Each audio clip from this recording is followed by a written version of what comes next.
एक ओंकार सतनाम करता पुरख निर्भव निर्वैर अकाल मूरत अजूनी सैभं गुर प्रसाद जप आदि सच जुगादि सच है भी सच नानक होसी भी सच तेरे कवन कवन गुण कह कह गावा तू साहिब गुणी निधाना तुम्हारी महिमा वर्ण ना साको तू ठाकुर ऊच भगवाना मैं मूरख की केतक बात है कोट पराधी तरियारे गुर नानक जिन सुनिया पेखिया से फिर गर्भास ना परियारे मूक उचराय शास्त्र खाट पिंग गिरन चढ़ जाए आंद लखै बदरो सोना जाओ काल कृपा कराए कहाँ बुद्ध प्रभ तुष हमारी वर्ण सकै महिमा जो तिहारी हम ना सकत कर सिफत तुम्हारी आप ले हो तुम कथा सिधारी हम ना सकत कर सिफत तुम्हारी आप ले हो तुम कथा सिधारी। सतनाम श्री वाहिगुरु साहिब जीओ। सोरठ महला तीजा। सो सिख सखा बंधप है भाई जे गुर के भाणे विच आवे अपने भाणे जो चलै भाई विछड़ चोटा खावे सो सिख सखा बंधप है भाई जे गुर के भाणे विच आवे। वाहिगुरु जी का खालसा वाहिगुरु जी की फतेह। गरीब नवाज पतित पावन भगत वशल दीन दुनी दे मालक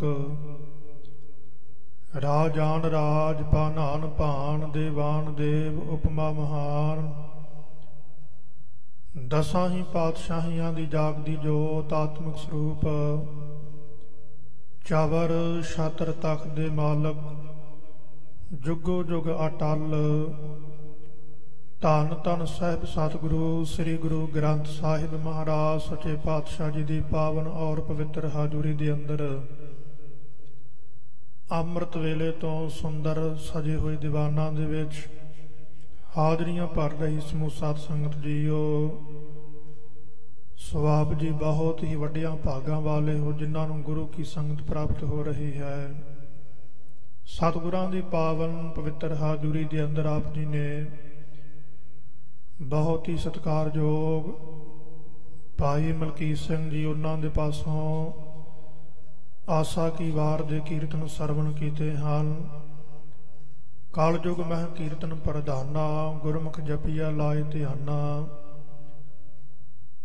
ਔਰ ਹੋਰ ਵੀ ਅਨੇਕਾਂ ਬਚਨ ਹਜੂਰ ਨੇ ਗੁਰਬਾਣੀ ਦੇ ਵਿੱਚ ਕੀਤੇ ਹਨ। ਐਸਾ ਕੀਰਤਨ ਕਰ ਮਨ ਮੇਰੇ, ਇਹਾਂ ਉਹਾਂ ਜੋ ਕਾਮ ਤੇਰਾ। ਇਸ ਕਾਲਯੁਗ ਦੇ ਸਮੇਂ ਦੇ ਅੰਦਰ ਧੰਨ ਗੁਰੂ ਨਾਨਕ ਦੇਵ ਮਹਾਰਾਜ ਸੱਚੇ ਪਾਤਸ਼ਾਹ ਜੀ ਨੇ ਗੁਰਬਾਣੀ ਦੇ ਕੀਰਤਨ ਨੂੰ ਮਹਾਨਤਾ ਦਿੱਤੀ ਹੈ। ਔਰ ਉੱਥੇ ਹੀ ਨਾਲ ਇਹ ਵੀ ਬਚਨ ਕੀਤੇ ਹਨ ਗੁਰਬਾਣੀ ਦੇ ਵਿੱਚ ਕਿ ਸੁਨ ਹਰ ਕਥਾ ਉਤਾਰੀ ਮੈਲ, ਮਹਾ ਪੁਨੀਤ ਭਏ ਸੁਖ ਸੈਲ। ਸਭ ਤੀ ਉਤਮ ਹਰ ਕੀ ਕਥਾ, ਨਾਮ ਸੁਣਤ ਦਰਦ ਦੁਖ ਲੱਥਾ। ਵਾਹਿਗੁਰੂ ਦੇ ਗੁਰਬਾਣੀ ਦੇ ਕੀਰਤਨ ਨੂੰ ਸਰਵਣ ਕਰਨਾ।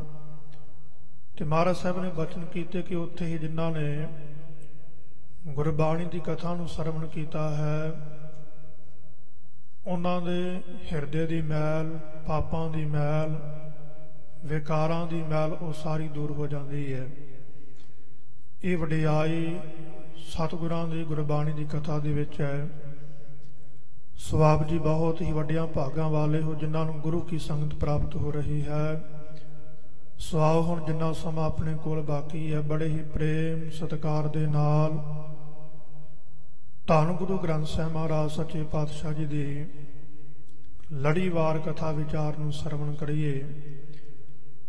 ਕਿਉਂਕਿ ਅੱਜ ਭਾਦਰੋਂ ਦੇ ਮਹੀਨੇ ਦੀ ਸੰਗਰਾਂਦ ਦਾ ਦਿਹਾੜਾ ਵੀ ਹੈ ਔਰ ਸ਼ਾਮਾਂ ਦੇ ਦੀਵਾਨਾਂ ਦੇ ਵਿੱਚ ਆਪਾਂ ਨੇ ਮਹੀਨੇ ਦੀ ਕਥਾ ਵਿਚਾਰ ਨੂੰ ਸਰਵਣ ਕਰਨਾ ਹੈ।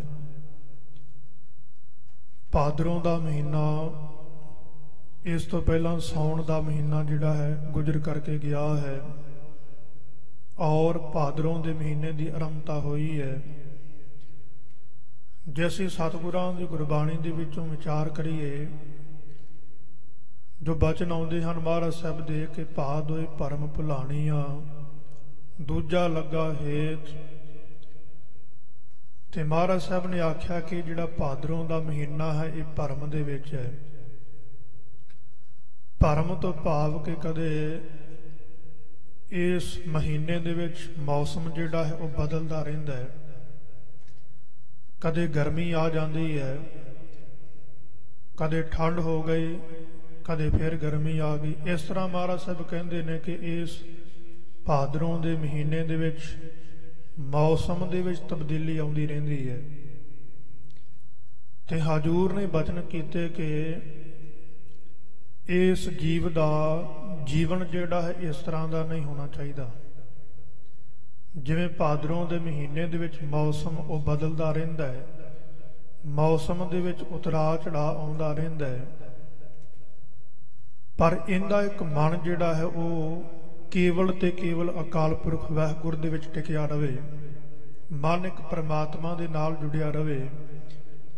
ਜਿਸ ਧੰਨ ਗੁਰੂ ਅਮਰਦਾਸ ਮਹਾਰਾਜ ਸੱਚੇ ਪਾਤਸ਼ਾਹ ਜੀ ਦੇ ਬਚਨ ਆਪਾਂ ਨੇ ਸਰਵਣ ਕੀਤੇ ਨੇ ਤੇ ਭੱਟਾਂ ਨੇ ਬਚਨ ਕੀਤੇ ਹਨ ਧੰਨ ਗੁਰੂ ਅਮਰਦਾਸ ਮਹਾਰਾਜ ਸੱਚੇ ਪਾਤਸ਼ਾਹ ਜੀ, ਕਿਉਂਕਿ ਉਹਨਾਂ ਦਾ ਜੀਵਨ ਐਸਾ ਸੀ, ਉਹਨਾਂ ਨੇ ਇੱਕ ਅਕਾਲ ਪੁਰਖ ਵਾਹਿਗੁਰੂ ਦੇ ਨਾਮ ਨੂੰ ਸੁਣਿਆ, ਇੱਕ ਪ੍ਰਮਾਤਮਾ ਦੇ ਨਾਮ ਦੀ ਵਿਚਾਰ ਕੀਤੀ ਹੈ। ਜੇ ਪੂਰੇ ਗੁਰੂ ਤੋਂ ਉਹਨਾਂ ਨੇ ਸਿੱਖਿਆ ਧਾਰਨ ਕੀਤੀ ਹੈ ਤੇ ਉਹ ਵੀ ਕੇਵਲ ਤੇ ਕੇਵਲ ਇੱਕ ਪ੍ਰਮਾਤਮਾ ਦੀ। ਜੇ ਅੱਗੇ ਹਜੂਰ ਨੇ ਉਪਦੇਸ਼ ਬਖਸ਼ਿਸ਼ ਕੀਤਾ ਹੈ ਗੁਰਸਿੱਖਾਂ ਨੂੰ, ਤੇ ਉਹਦੇ ਵਿੱਚ ਵੀ ਧੰਨ ਗੁਰੂ ਅਮਰਦਾਸ ਮਹਾਰਾਜ ਜੀ ਨੇ ਇਹੀ ਬਚਨ ਕੀਤੇ ਨੇ ਕਿ ਇੱਕ ਪ੍ਰਮਾਤਮਾ ਦੇ ਨਾਲ ਹੀ ਜੁੜਨਾ ਚਾਹੀਦਾ ਹੈ, ਦੁਬਿਧਾ ਦੇ ਵਿੱਚ ਨਹੀਂ ਪੈਣਾ ਚਾਹੀਦਾ। ਵੀ ਹਜੂਰ ਦੇ ਹੋਰ ਵੀ ਅਨੇਕਾਂ ਬਚਨ ਗੁਰਬਾਣੀ ਦੇ ਵਿੱਚ ਪੜ੍ਹਦੇ ਹਾਂ, ਜਿਵੇਂ ਦੂਜੀ ਛੋੜ ਕੁਆਟੜੀ, ਇੱਕ ਸੌ ਚਿਤ ਲਾਏ, ਦੂਜਾ ਭਾਵੀ ਨਾਨਕਾ ਵਹਿਣ ਲੁੜੰਦੜੀ ਜਾਏ। ਤੇ ਮਹਾਰਾਜ ਸਾਹਿਬ ਨੇ ਗੁਰਬਾਣੀ ਦੇ ਵਿੱਚ ਇੱਕ ਪ੍ਰਮਾਤਮਾ ਦਾ ਜ਼ਿਕਰ ਕੀਤਾ ਹੈ। ਭੱਟਾਂ ਨੇ ਆਖਿਆ ਕਹਿਣ ਲੱਗੇ ਭੱਟ ਜਾਲਪ ਜੀ ਕਿ ਧੰਨ ਗੁਰੂ ਅਮਰਦਾਸ ਮਹਾਰਾਜ ਸੱਚੇ ਪਾਤਸ਼ਾਹ ਜੀ ਤੈ ਪੜ੍ਹਿਓ ਇੱਕ, ਮਨ ਧਰਿਓ ਇੱਕ, ਕਰ ਇੱਕ ਪਛਾਣਿਓ, ਨੈਣ ਬੈਣ ਮੋਹ ਇੱਕ ਇੱਕ, दोह ठाए न जानियो। किहे गुरु अमरदास महाराज सच्चे पातशाह तुसीं एक परमात्मा नूं पढ़िया है, मन धरियो एक उस वाहिगुरु दे नाम नूं ही अपने हिरदे दे विच धारण कीता होया है। कर एक पछाणियो, एक वाहिगुरु दी पछाण कीती है पूरे गुरु दे कोलों। नैन बैन मोह एक एक दोह ठाए न जानियो। इथों ताक के सुपन एक परताख एक समहलीनो। 30 एक अर 5 सिद्ध 35 न खीनो। भावें तुहाडी उम्र जिहड़ी 71 साल दी हो गई, पर अजे भी तुहाडे शरीर दे विच किसी प्रकार दा भी आलस नहीं है। और एक अकाल पुरख वाहिगुरु दे नाल जुड़ के ही तुसी परमात्मा दी सेवा कीती है। इको जे लाख लखो अलख है, एक एक कर वरनियो। गुर अमरदास जालप भनै तू एक लोड़ है एक मन्नियो। ये जीवन सी धन गुरु अमरदास महाराज सच्चे पातशाह जी दा। सो सानू भी हजूर ने एक कृपा की है, पावन पवित्र उपदेश बख्शिश किया है। पर आपां विचार कर रहे सी कि भादरों के महीने दे विच मौसम दे विच तब्दीली आउंदी है। महाराज साहब कहंदे कि इस जीव का जीवन ऐसा नहीं होना चाहिए। वो केवल ते केवल एक परमात्मा दे नाल जुड़े, एक दी पहचान करे, एक वाहिगुरु का नाम ही उनके हिरदे दे विच होना चाहिए। क्योंकि मनुख दुनिया दे विच क्यों दौड़दा है? हर कोई चाहता है कि मेरा काम जिहड़ा वो पूरा हो जाए, पर एक काम तां पूरा होवेगा जे असीं परमात्मा दे नाल एक दे नाल जुड़े होए हां। अपने काम नूं पूरियां करन दे वास्ते जीव जिहड़ा है वो दौड़दा है। कदे किसे कोल जांदा है, कदे किसे कोल चला जांदा है। ते काम की है? काम यही है कि मेरे कोल बहुत सारा धन पदार्थ आ जावे, मेरे पास धन बहुता होना चाहिए। पर हजूर ने गुरबाणी दे विच बचन कीते कि जे किसे कोल बहुता धन भी आ जावे ना, ते तां भी उनके काम जिहड़े ने वो पूरे नहीं हो सकते। दुनिया दे विच 100 दे विचों कोई 4-6% बंदे जिहड़े हन जीव इस तरह के होणगे जिन्हां दे कोल इन्ना धन पदार्थ है कि जे उन्हां दियां 10 पीढ़ियां दे तक भी वो धन वो खत्म नहीं हुंदा, इन्ना उन्हां ने जोड़ के रखिया है। इथों तक उन्होंने दे कोल पैसा है, पर महाराज साहब कहते कि की अजे तक भी उन्हों का मन टिक गया? नहीं, अजे भी उन्होंने विच ये जोर है कि असीं होर इकट्ठा कर लईए, साडे कोल धन पदार्थ होर आ जाण, सानू होर प्राप्ति होनी चाहिए है। चलो वो तो गल वखरी है कि जिंदे कोल धन नहीं, जिंदे कोल पैसा नहीं है, वो जीव दौड़दा है। वो कहता है कि मेरे कोल पदार्थ आ जान, इन्ना धन आ जावे, फिर मेरा काम जिहड़ा है वो पूरा हो जाएगा, काम ठीक हो जाएगा। पर जिन्हां दे कोल हजूर कहते ने कि इन्ना धन पदार्थ है, अपनियां आउण वालियां पीढ़ियां दे बदले उन्होंने धन जोड़ के रखिया होया है। 10 पीढ़ियां तक पैसा खत्म नहीं हो सकता, पर फिर भी उन्होंने मन दे विच दौड़ लगी हुई है, मन दौड़दा पिया है। ऐसा जीवन हजूर कहते नहीं होना चाहिए। एक वाहिगुरु दा ही ओट आसरा लवे, सो रह विचार सतगुरु सच्चे पातशाह की रहमत कृपा करन। आओ आपां हुण बड़े प्रेम सत्कार दे नाल जो धन गुरु ग्रंथ साहिब महाराज जी की लड़ीवार कथा विचार चल रही है, बड़े ही प्रेम दे नाल सरवण करिए जी। सोरठ महला तीजा। सोरठ रागणी दे अंदर धन गुरु नानक देव महाराज सच्चे पातशाह जी की गुरता गद्दी दे मालक तीसरे स्वरूप धन गुरु अमरदास महाराज ਹਜੂਰ ਬਚਨ ਕਰਦੇ ਹਨ। ਸੋ ਸਿੱਖ ਸਖਾ ਬੰਧਪ ਹੈ ਭਾਈ, ਜੇ ਗੁਰ ਕੇ ਭਾਣੇ ਵਿੱਚ ਆਵੈ। ਔਰ ਇਹ ਸ਼ਬਦ ਦੇ ਵਿੱਚ ਸੋਰਠ ਰਾਗਣੀ ਦੇ ਅੰਦਰ ਹਜੂਰ ਨੇ ਇਹ ਬਚਨ ਕੀਤੇ ਨੇ ਕਿ ਸੋ ਸਿੱਖ ਸਖਾ ਬੰਧਪ ਹੈ ਭਾਈ, ਜੇ ਗੁਰ ਕੇ ਭਾਣੇ ਵਿੱਚ ਆਵੈ।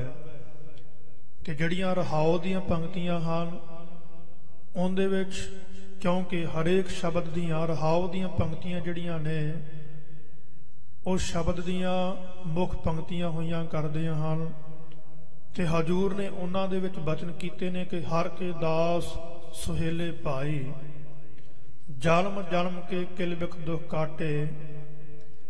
ਹਜੂਰ ਨੇ ਉਹਨਾਂ ਦੇ ਉੱਪਰ ਰਹਿਮਤ ਕਿਰਪਾ ਕੀਤੀ ਹੈ। ਜਿਹੜੇ ਹਰੀ ਦੇ ਦਾਸ ਹਨ ਉਹ ਸੁਹੇਲੇ ਹੋ ਗਏ ਨੇ। ਪਰ ਸੁਹੇਲੇ ਕਿਵੇਂ ਹੋਏ? ਜੇ ਉਹਨਾਂ ਨੇ ਗੁਰੂ ਦੇ ਬਚਨ ਨੂੰ ਮੰਨਿਆ। ਤੇ ਸ਼ਬਦ ਦੀ ਆਰੰਭਤਾ ਦੇ ਵਿੱਚ ਗੁਰੂ ਅਮਰਦਾਸ ਮਹਾਰਾਜ ਜੀ ਨੇ ਬਚਨ ਕੀਤੇ ਹਨ। ਸਿੱਖ ਦੀ ਪਰਿਭਾਸ਼ਾ ਦੱਸੀ ਹੈ ਇਹਦੇ ਵਿੱਚ ਕਿ ਸੋ ਸਿੱਖ ਸਖਾ ਬੰਧਪ ਹੈ ਭਾਈ, ਜੇ ਗੁਰ ਕੇ ਭਾਣੇ ਵਿੱਚ ਆਵੇ। ਹੁਣ ਧੰਨ ਗੁਰੂ ਅਮਰਦਾਸ ਮਹਾਰਾਜ ਜੀ ਨੇ ਇਹਦੇ ਵਿੱਚ ਦੱਸਿਆ ਹੈ ਕਿ ਸਿੱਖ ਦਾ ਜੀਵਨ ਕੈਸਾ ਹੋਣਾ ਚਾਹੀਦਾ ਹੈ। ਅਸਲ ਵਿੱਚ ਉਹਨੂੰ ਹੀ ਸਿੱਖ ਕਿਹਾ ਜਾਂਦਾ ਹੈ ਜਿਹੜਾ ਗੁਰੂ ਦੇ ਭਾਣੇ ਦੇ ਵਿੱਚ ਆਉਂਦਾ ਹੈ। ਮਹਾਰਾਜ ਕਹਿੰਦੇ ਉਹ ਸਾਡਾ ਸਖਾ ਹੈ। ਸਖਾ ਤੋਂ ਭਾਵ ਕਿ ਮਿੱਤਰ। ਬੰਧਪ ਕਹਿੰਦੇ ਨੇ ਸੰਬੰਧੀ ਨੂੰ। ਉਹੀ ਸਾਡਾ ਅਸਲ ਦੇ ਵਿੱਚ ਸੰਬੰਧੀ ਹੈ ਜਿਹੜਾ ਗੁਰੂ ਦੇ ਭਾਣੇ ਦੇ ਵਿੱਚ ਆ ਗਿਆ। ਭਾਣੇ ਤੋਂ ਭਾਵ ਕਿ ਹੁਕਮ। ਜਿਨੇ ਪੂਰੇ ਗੁਰੂ ਦੇ ਹੁਕਮ ਨੂੰ ਮੰਨਿਆ ਤੇ ਸਤ ਕਰਕੇ ਮੰਨਿਆ, ਕਦੇ ਵੀ ਉਹਦੇ ਉੱਪਰ ਤਰਕ ਨਹੀਂ ਕੀਤੀ। ਜੋ ਗੁਰੂ ਨੇ ਕਹਿ ਦਿੱਤਾ ਹੈ, ਸੇਵਕ ਨੇ ਆਖਿਆ ਕਿ ਸਤ ਹੈ, ਇਸ ਤਰੀਕੇ ਦੇ ਨਾਲ ਮੈਂ ਆਪਣੇ ਜੀਵਨ ਨੂੰ ਹੰਡਾਉਣਾ ਕਰਾਂਗਾ। ਕਿਉਂਕਿ ਸਿੱਖ ਦਾ ਅਸਲ ਦੇ ਵਿੱਚ ਜੀਵਨ ਹੀ ਐਸਾ ਹੋਣਾ ਚਾਹੀਦਾ ਹੈ। ਸਿੱਖ ਕਿਹਨੂੰ ਕਿਹਾ ਜਾਂਦਾ ਹੈ? ਜਿਹੜਾ ਸਾਰੀ ਉਮਰ ਹੀ ਸਿੱਖਦਾ ਰਵੇ, ਜਿਹੜਾ ਇਹ ਆਖੇ ਕਿ ਮੈਂ ਅਜੇ ਤੱਕ ਕੁਝ ਵੀ ਸਿੱਖਿਆ ਨਹੀਂ ਹੈ, ਇਹ ਨਾ ਆਖੇ ਕਿ ਮੈਂ ਸਭ ਕੁਝ ਸਿੱਖ ਲਿਆ। ਮਹਾਰਾਜ ਕਹਿੰਦੇ ਅਸਲ ਦੇ ਵਿੱਚ ਸਿੱਖ ਉਹ ਹੈ ਜਿਹੜਾ ਬਸ ਇਹੀ ਆਖੀ ਜਾਵੇ ਕਿ ਮੈਂ ਅਜੇ ਬਹੁਤ ਕੁਝ ਸਿੱਖਣਾ ਹੈ ਤੇ ਸਿੱਖਦਾ ਪਿਆ ਹਾਂ। ਸਿੱਖੀ ਸਿੱਖਿਆ ਗੁਰ ਵਿਚਾਰ। ਤੇ ਸਿੱਖ ਦਾ ਕੰਮ ਕੀ ਹੈ? ਸੰਸਕ੍ਰਿਤ ਦੇ ਵਿੱਚ ਸਿੱਖ ਨੂੰ ਸ਼ਿਸ਼ਯ ਆਖਦੇ ਨੇ, ਭਾਵ ਸਿੱਖਿਆ ਲੈਣ ਵਾਲਾ। ਗੁਰਮੁਖੀ ਦੇ ਵਿੱਚ, ਪੰਜਾਬੀ ਦੇ ਵਿੱਚ ਅਸੀਂ ਸਿੱਖ ਆਖਦੇ ਹਾਂ ਜਿਹੜਾ ਗੁਰੂ ਦੇ ਕੋਲੋਂ ਸਿੱਖਿਆ ਲੈ ਰਿਹਾ ਹੈ, ਗੁਰੂ ਦੇ ਕੋਲੋਂ ਵਿਦਿਆ ਦੀ ਦਾਤ ਪ੍ਰਾਪਤ ਕਰਦਾ ਪਿਆ ਹੈ। ਧੰਨ ਗੁਰੂ ਨਾਨਕ ਦੇਵ ਮਹਾਰਾਜ ਸੱਚੇ ਪਾਤਸ਼ਾਹ ਜੀ ਦੀ ਵਿਚਾਰਧਾਰਾ ਦੇ ਉੱਪਰ ਚੱਲਣ ਵਾਲੇ, ਹਜੂਰ ਦੀ ਵਿਚਾਰਧਾਰਾ ਦੇ ਉੱਪਰ ਪਹਿਰਾ ਦੇਣ ਵਾਲੇ ਨੂੰ ਸਿੱਖ ਆਖਦੇ ਨੇ। ਤੇ ਜਦੋਂ ਅਸੀਂ ਗੁਰਬਾਣੀ ਦੇ ਵਿੱਚ ਪੜ੍ਹਦੇ ਹਾਂ, ਧੰਨ ਗੁਰੂ ਰਾਮਦਾਸ ਮਹਾਰਾਜ ਸੱਚੇ ਪਾਤਸ਼ਾਹ ਜੀ ਉਹਨਾਂ ਦੇ ਬਚਨ ਪੜ੍ਹੀਏ। ਹਜੂਰ ਨੇ ਬਚਨ ਕੀਤੇ ਨੇ, ਗੁਰ ਸਤਿਗੁਰ ਕਾਜੂ ਸਿੱਖ ਅਖਾਏ, ਸੋ ਭਲਕੇ ਉੱਠ ਹਰ ਨਾਮ ਧਿਆਵੈ, ਉਦਮ ਕਰੇ ਭਲਕੇ ਪ੍ਰਭਾਤੀ, ਇਸ਼ਨਾਨ ਕਰੇ ਅੰਮ੍ਰਿਤ ਸਰ ਨਾਵੈ। ਉਪਦੇਸ਼ ਗੁਰੂ ਹਰ ਹਰ ਜਪ ਜਾਪੈ, ਸਭ ਕਿਲ ਵਿਖ ਪਾਪ ਦੋਖ ਲਹਿ ਜਾਵੈ, ਫਿਰ ਚੜ੍ਹੈ ਦਿਵਸ ਗੁਰਬਾਣੀ ਗਾਵੈ। ਅੱਗੇ ਬਚਨ ਕੀਤਾ ਕਿ ਜੋ ਸਾਸ ਗਿਰਾਸ ਧਿਆਏ ਮੇਰਾ ਹਰ ਹਰ, ਸੋ ਗੁਰ ਸਿੱਖ ਗੁਰੂ ਮਨ ਪਾਵੈ। ਇਹ ਧੰਨ ਗੁਰੂ ਰਾਮਦਾਸ ਮਹਾਰਾਜ ਜੀ ਨੇ ਬਚਨ ਕੀਤੇ ਨੇ। ਕਹਿਣ ਲੱਗੇ ਜੇ ਗੁਰੂ ਦਾ ਸਿੱਖ ਅਖਵਾਉਣਾ ਹੈ ਤੇ ਐਸਾ ਜੀਵਨ ਹੋਣਾ ਚਾਹੀਦਾ ਹੈ। ਸੋ ਭਲਕੇ ਉੱਠ ਹਰ ਨਾਮ ਧਿਆਵੈ। ਭਲਕੇ ਤੋਂ ਭਾਵ ਕਿ ਅੰਮ੍ਰਿਤ ਵੇਲੇ ਉੱਠਣਾ। ਅੰਮ੍ਰਿਤ ਵੇਲੇ ਉੱਠ ਕੇ ਇਸ਼ਨਾਨ ਕਰਕੇ ਵਾਹਿਗੁਰੂ ਦੇ ਨਾਮ ਨੂੰ ਜਪਣਾ। ਉਦਮ ਕਰੇ ਭਲਕੇ ਪ੍ਰਭਾਤੀ, ਇਸ਼ਨਾਨ ਕਰੇ ਅੰਮ੍ਰਿਤ ਸਰ ਨਾਵੈ। ਉਪਦੇਸ਼ ਗੁਰੂ ਹਰ ਹਰ ਜਪ ਜਾਪੈ। ਗੁਰੂ ਦਾ ਉਪਦੇਸ਼ ਹੈ। ਗੁਰੂ ਦੇ ਉਪਦੇਸ਼ ਨੂੰ ਲੈ ਕੇ ਤੇ ਹਰ ਹਰ ਜਪ ਜਾਪੈ, ਸਭ ਕਿਲ ਵਿਖ ਪਾਪ ਦੋਖ ਲਹਿ ਜਾਵੈ। ਇਹ ਗੁਰਸਿੱਖ ਦਾ ਜੀਵਨ ਹੋਣਾ ਚਾਹੀਦਾ ਹੈ। ਤੇ ਭਾਈ ਗੁਰਦਾਸ ਜੀ ਨੇ ਬਚਨ ਕੀਤੇ ਹਨ। ਜਦੋਂ ਅਸੀਂ ਭਾਈ ਗੁਰਦਾਸ ਜੀ ਦੀਆਂ ਵਾਰਾਂ ਨੂੰ ਪੜ੍ਹਦੇ ਹਾਂ ਤੇ ਉਹਨਾਂ ਦੇ ਵਿੱਚ ਉਹਨਾਂ ਨੇ ਬਚਨ ਕੀਤੇ ਨੇ ਕਿ ਕੁਰਬਾਨੀ ਤਿੰਨਾਂ ਗੁਰਸਿੱਖਾਂ, ਪਿਛਲ ਰਾਤੀ ਉੱਠ ਬਹੰਦੇ, ਕੁਰਬਾਨੀ ਤਿੰਨਾਂ ਗੁਰਸਿੱਖਾਂ ਅੰਮ੍ਰਿਤ ਵੇਲੇ ਸਰ ਨਾ ਵੰਦੇ। ਕੁਰਬਾਨੀ ਤਿੰਨਾਂ ਗੁਰਸਿੱਖਾਂ ਹੋਏ ਇੱਕ ਮਨ ਗੁਰ ਜਾਪ ਜਪੰਦੇ। ਕੁਰਬਾਨੀ ਤਿੰਨਾਂ ਗੁਰਸਿੱਖਾਂ ਸਾਧ ਸੰਗ ਚੱਲ ਜਾਏ ਜੁੜੰਦੇ। ਇਹ ਬਚਨ ਕੀਤੇ ਨੇ ਭਾਈ ਗੁਰਦਾਸ ਜੀ ਨੇ। ਕਹਿਣ ਲੱਗੇ ਮੈਂ ਉਹਨਾਂ ਗੁਰਸਿੱਖਾਂ ਦੇ ਬਲਿਹਾਰ ਜਾਂਦਾ ਹਾਂ, ਕੁਰਬਾਨ ਜਾਂਦਾ ਹਾਂ, ਜਿਹੜੇ ਅੰਮ੍ਰਿਤ ਵੇਲੇ ਉੱਠਦੇ ਨੇ, ਨਾਮ ਨੂੰ ਜਪਦੇ ਹਨ, ਹੋਏ ਇੱਕ ਮਨ ਹੋ ਕੇ ਇਕਾਗਰਤਾ ਦੇ ਨਾਲ ਜਿਨ੍ਹਾਂ ਪ੍ਰਮਾਤਮਾ ਦੇ ਨਾਮ ਨੂੰ ਜਪਿਆ, ਸਾਧ ਸੰਗ ਦੇ ਵਿੱਚ ਜਾ ਕੇ ਜੁੜਦੇ ਨੇ, ਵਾਹਿਗੁਰੂ ਦੇ ਨਾਮ ਨੂੰ ਜਪਦੇ ਹਨ, ਗੁਰੂ ਦੀ ਕਥਾ ਵਿਚਾਰ ਨੂੰ, ਗੁਰਬਾਣੀ ਦੇ ਕੀਰਤਨ ਨੂੰ ਜਿਨ੍ਹਾਂ ਨੇ ਸਰਵਣ ਕੀਤਾ ਹੈ।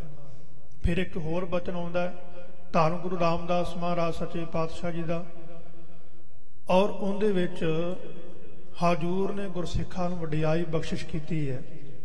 ਕਹਿਣ ਲੱਗੇ ਧੰਨ ਧੰਨ ਭਾਗ ਤਿੰਨਾ ਭਗਤ ਜਨਾ, ਜੋ ਹਰ ਨਾਮਾ ਹਰ ਮੁਖ ਕਹਤੇ ਆ। ਧੰਨ ਧੰਨ ਭਾਗ ਤਿੰਨਾ ਸੰਤ ਜਨਾ, ਜੋ ਹਰ ਜਾਸ ਸ਼੍ਰਵਣੀ ਸੁਣਤੇ ਆ। ਧੰਨ ਧੰਨ ਭਾਗ ਤਿੰਨਾ ਸਾਧ ਜਨਾ, ਹਰ ਕੀਰਤਨ ਗਾਏ ਗੁਣੀ ਜਨ ਬਣਤੇ ਆ। ਧੰਨ ਧੰਨ ਭਾਗ ਤਿੰਨਾ ਗੁਰਮੁਖਾਂ, ਜੋ ਗੁਰਸਿੱਖ ਲੈ ਮਨ ਜਿਣਤੇ ਆ। ਸਬਦੂ ਵੱਡੇ ਭਾਗ ਗੁਰਸਿੱਖਾ ਕੇ, ਜੋ ਗੁਰ ਚਰਨੀ ਸਿੱਖ ਪੜ੍ਹਤੇ ਆ। ਉਦਾਹਰਨਾਂ ਦਿੱਤੀਆਂ ਹਨ, ਵੱਖ-ਵੱਖ ਤਰੀਕੇ ਦੇ ਨਾਲ ਉਹਨਾਂ ਨੇ ਸਮਝਾਇਆ ਹੈ। ਕਹਿਣ ਲੱਗੇ ਧੰਨ ਧੰਨ ਭਾਗ ਤਿੰਨਾ ਭਗਤ ਜਨਾ। ਭਗਤ ਕੈਸੇ ਨੇ? ਜੋ ਹਰ ਨਾਮਾ ਹਰ ਮੁਖ ਕਹਤੇ ਆ, ਜਿਹੜੇ ਵਾਹਿਗੁਰੂ ਦੇ ਨਾਮ ਨੂੰ ਆਪਣੀ ਰਸਨਾ ਦੇ ਨਾਲ ਜਪਦੇ ਹਨ। ਸੰਤ ਦਾ ਜੀਵਨ ਕੈਸਾ ਹੈ? ਧੰਨ ਧੰਨ ਭਾਗ ਤਿੰਨਾ ਸੰਤ ਜਨਾ, ਜੋ ਹਰ ਜਸ ਸ਼੍ਰਵਣੀ ਸੁਣਤੇ ਆ। ਉਹ ਵਾਹਿਗੁਰੂ ਦੇ ਨਾਮ ਨੂੰ ਸੁਣਦਾ ਪਿਆ। ਧੰਨ ਧੰਨ ਭਾਗ ਤਿੰਨਾ ਸਾਧ ਜਨਾ, ਹਰ ਕੀਰਤਨ ਗਾਏ ਗੁਣੀ ਜਨ ਬਣਤੇ ਆ। ਉਹ ਪ੍ਰਮਾਤਮਾ ਦੇ ਕੀਰਤਨ ਨੂੰ ਸੁਣਦਾ ਪਿਆ ਹੈ। ਤੇ ਗੁਰਮੁਖ ਦਾ ਜੀਵਨ ਐਸਾ ਹੈ ਕਿ ਉਹ ਗੁਰੂ ਦੀ ਸਿੱਖਿਆ ਨੂੰ ਲੈ ਕੇ ਤੇ ਉਹਦੇ ਉੱਪਰ ਚੱਲਦਾ ਪਿਆ ਹੈ। ਅਖੀਰ ਤੇ ਬਚਨ ਕੀਤੇ ਸਭ ਤੋਂ ਵੱਡੇ ਭਾਗ ਗੁਰਸਿੱਖਾਂ ਕੇ, ਜੋ ਗੁਰ ਚਰਣੀ ਸਿੱਖ ਪੜ੍ਹਦੇ ਆ। ਜਿਹੜੇ ਗੁਰੂ ਦੇ ਗੁਰਸਿੱਖ ਗੁਰੂ ਦੀ ਸ਼ਰਨ ਦੇ ਵਿੱਚ ਪੈ ਗਏ ਹਨ। ਇਸ ਤਰ੍ਹਾਂ ਮਹਾਰਾਜ ਸਾਹਿਬ ਸੱਚੇ ਪਾਤਸ਼ਾਹ ਜੀ ਨੇ ਉਹਨਾਂ ਗੁਰਸਿੱਖਾਂ ਨੂੰ ਸਤਿਕਾਰ ਦਿੱਤਾ ਹੈ ਕਿ ਉਹਨਾਂ ਗੁਰਸਿੱਖਾਂ ਦੇ ਹੀ ਸਾਰਿਆਂ ਤੋਂ ਵੱਡੇ ਭਾਗ ਨੇ। ਸੋ ਰਹੋ ਵਿਚਾਰ ਧੰਨ ਗੁਰੂ ਅਮਰਦਾਸ ਮਹਾਰਾਜ ਸੱਚੇ ਪਾਤਸ਼ਾਹ ਜੀ ਨੇ ਅੱਜ ਦੇ ਸ਼ਬਦ ਦੇ ਵਿੱਚ ਬਚਨ ਕੀਤਾ ਹੈ ਕਿ ਉਹ ਅਸਲ ਦੇ ਵਿੱਚ ਸਿੱਖ ਹੈ, ਜਿਨੇ ਗੁਰੂ ਸਾਹਿਬ ਦੀ ਵਿਚਾਰਧਾਰਾ ਧਾਰਨ ਕੀਤੀ ਹੋਈ ਹੈ। ਮਹਾਰਾਜ ਕਹਿੰਦੇ ਕਿ ਸਾਡਾ ਅਸਲ ਦੇ ਵਿੱਚ ਉਹ ਸੰਬੰਧੀ ਹੈ, ਉਹੀ ਸਾਡਾ ਮਿੱਤਰ ਹੈ। ਜੇ ਗੁਰ ਕੇ ਭਾਣੇ ਵਿੱਚ ਆਵੇ, ਜੇ ਉਹ ਗੁਰੂ ਦੇ ਹੁਕਮ ਦੇ ਵਿੱਚ ਚੱਲਦਾ ਹੈ। ਤੇ ਪਰ ਮਹਾਰਾਜ ਸਾਹਿਬ ਕਹਿੰਦੇ ਜੇ ਗੁਰੂ ਦੇ ਹੁਕਮ ਦੇ ਵਿੱਚ ਨਹੀਂ ਚੱਲਦਾ ਫਿਰ ਕੀ ਹੋਵੇਗਾ? ਸਵਾਉ ਜੋ ਅੱਗੇ ਵਿਚਾਰਕ ਦੱਸਦੇ ਹਨ, ਬੜੇ ਪ੍ਰੇਮ ਨਾਲ ਸਰਵਣ ਕਰੀਏ ਜੀ। ਆਪਣੇ ਭਾਣੇ ਜੋ ਚੱਲੇ ਭਾਈ, ਵਿਛੜ ਝੂਟਾ ਖਾਵੇ। ਧੰਨ ਗੁਰੂ ਅਮਰਦਾਸ ਮਹਾਰਾਜ ਸੱਚੇ ਪਾਤਸ਼ਾਹ ਜੀ ਨੇ ਹੁਣ ਅੱਗੇ ਬਚਨ ਕੀਤੇ। ਕਹਿਣ ਲੱਗੇ ਪਹਿਲਾਂ ਤਾਂ ਇਹ ਆਖਿਆ ਸੀ ਕਿ ਉਹੀ ਸਾਡਾ ਮਿੱਤਰ ਹੈ, ਉਹੀ ਸਾਡਾ ਸੰਬੰਧੀ ਹੈ, ਜਿਨੇ ਗੁਰੂ ਦੇ ਬਚਨ ਨੂੰ ਮੰਨਿਆ। ਪਰ ਜਿਹੜਾ ਹੁਣ ਆਪਣੇ ਮਨ ਮਰਜ਼ੀ ਦੇ ਅਨੁਸਾਰ ਚੱਲਦਾ, ਆਪਣੇ ਭਾਣਾ ਜੋ ਚੱਲੇ ਭਾਈ, ਵਿਛੜ ਚੋਟਾਂ ਖਾਵੇ। ਗੁਰੂ ਦੇ ਨਾਲੋਂ ਟੁੱਟ ਕੇ, ਗੁਰੂ ਦੇ ਨਾਲੋਂ ਵਿਛੜ ਕਰਕੇ ਮਹਾਰਾਜ ਕਹਿੰਦੇ ਉਸ ਜੀਵ ਦਾ ਕਦੇ ਵਾਸਤੇ ਭਲਾ ਨਹੀਂ ਹੁੰਦਾ। ਮਤਾ ਕਿਤੇ ਉਹ ਸਮਝੇ ਕਿ ਮੈਂ 84 ਦੇ ਗੇੜ ਤੋਂ ਬਚ ਜਾਵਾਂਗਾ, ਨਹੀਂ। ਗੁਰ ਬਿਨ ਘੋਰ ਅੰਧਾਰ, ਗੁਰੂ ਬਿਨ ਸਮਝ ਨਾ ਆਵੇ।